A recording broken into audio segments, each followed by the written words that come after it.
Last episode, we saw the final teaching of Jesus about the end times before his journey to the cross.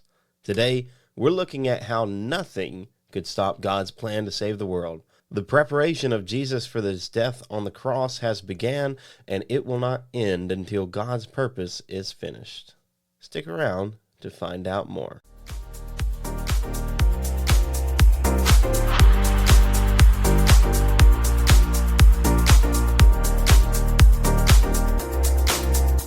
Recorded at the Running H Studio, you're listening to Venture Tabernacle. It's like venture capital, except that the investment is made in your soul. This is where America hangs out to talk about anything and everything from a biblical perspective. I'm your host, Ty Hervey. Join me as we learn to view the world through the objective lens of the Bible.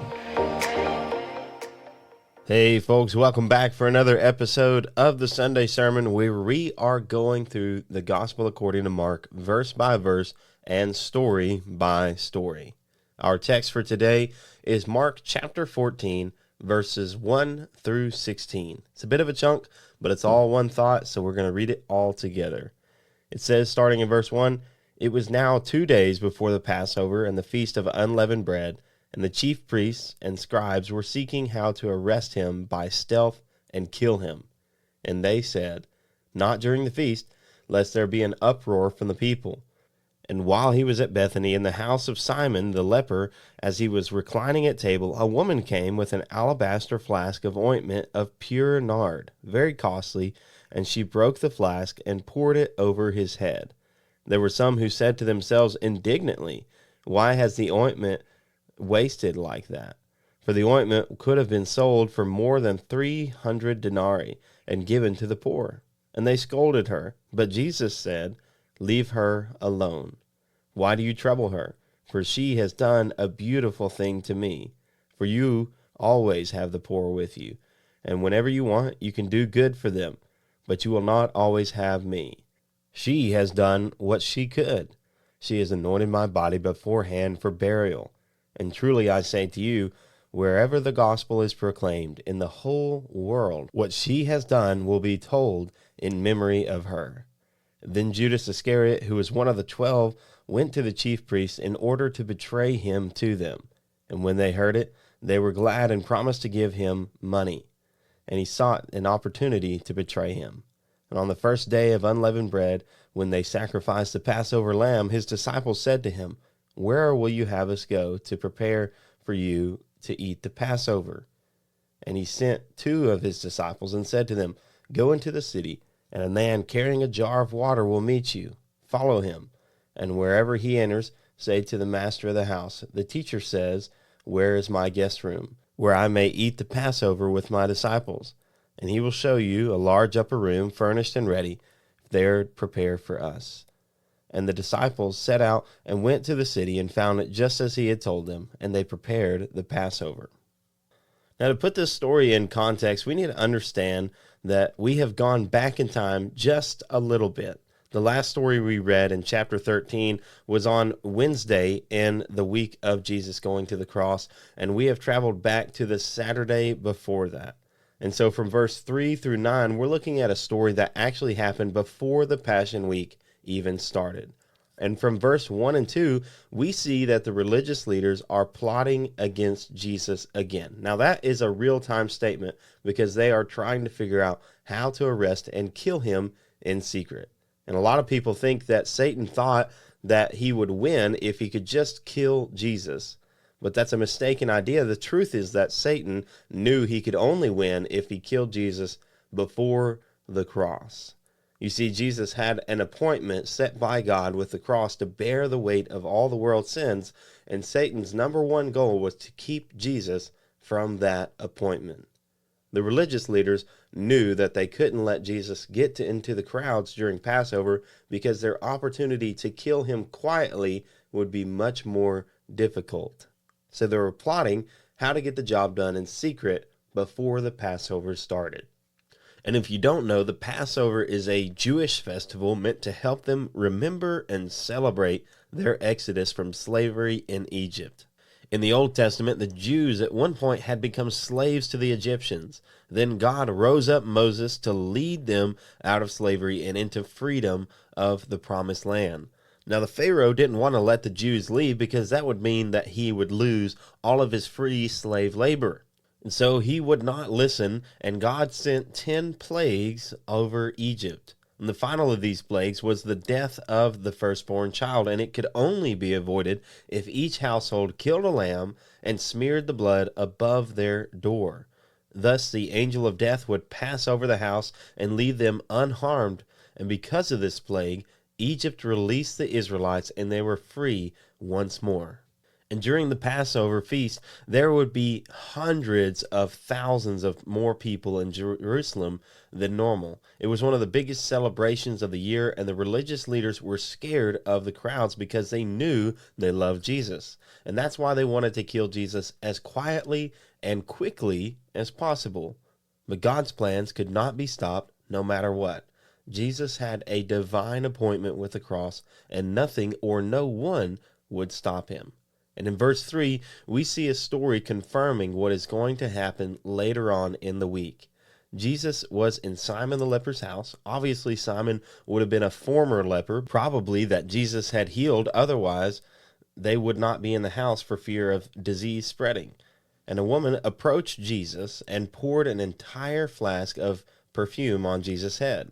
From John's account of this story, this woman can be identified as Mary, the sister of Lazarus and Martha. And by the way, that's the same Lazarus that Jesus raised from the dead. And the perfume she poured on his head could have been sold for 300 denarii. The average day's wage then was 1 denarius, so this was the equivalent of a year's pay. Now think about that. The average salary in America across the board is about $60,000. Depending on what statistic you look at. And if you adjust for inflation, she poured a $60,000 bottle on Jesus' head. And she did this because she loved him so much. But there were people in that gathering who took offense to this act of love and devotion, that said the perfume could have been sold and the money given to the poor. And chief among those people was Judas. He was the money keeper and had been stealing money from the money bag since the very start of his joining as a disciple. Judas was already formulating his exit plan, and it was a plan to leave Jesus high and dry and make as much money as possible in the process. So he makes a big stink about this money being quote-unquote wasted when all he really wanted to do was steal it for himself. And Jesus even said in verse 6 that Mary had done a good thing. Jesus said, "You will always have the poor with you." By the way, side note, that means if any government ever says that they have a plan to eliminate poverty, well, what they're saying is going directly against what Jesus said in the Bible. There will always be poverty. Doesn't mean we can't do things to address it, but it's something that's going to be a reality of life. But Jesus followed that with a callback to the focus of his mission. He said that she has done this to anoint his body for burial after the cross.